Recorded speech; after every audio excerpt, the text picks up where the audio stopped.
मुंबईच्या coastal road बोगद्यात एका अल्पवयीन चालकाने चालवलेली मर्सिडीज कार अपघातात एक महिला गंभीर जखमी झाली आहे।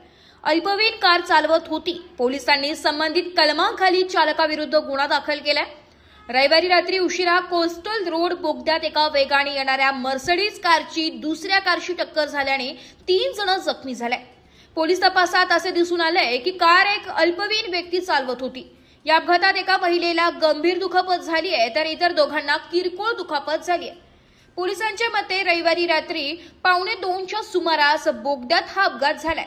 आगरीपाडा येथील एका व्यावसायिकाच्या नावावर नोंदणीकृत असलेल्या मर्सिडीजने मागून कारला धडक दिली।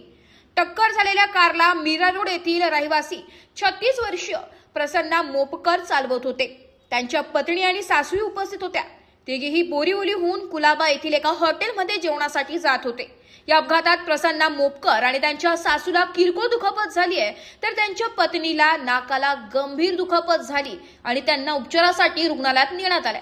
तपासात असं दिसून आलंय की मर्सिडीज एका ज्येष्ठ व्यावसायिकाच्या नावावर नोंदणीकृत होती। त्यांची 18 वर्षांची नात गाडीच्या चाव्या घेऊन घराबाहेर पडली होती आणि तिची 17 वर्षांची मैत्रीण गाडी चालवत होती। पोलिसांनी कार मालक, त्याची नात आणि अल्पवयीन चालकाविरुद्ध संबंधित कलमांखाली गुन्हा दाखल केलाय आणि पुढील तपास सुरू केलाय। Bureau report, Titwala news, Mumbai.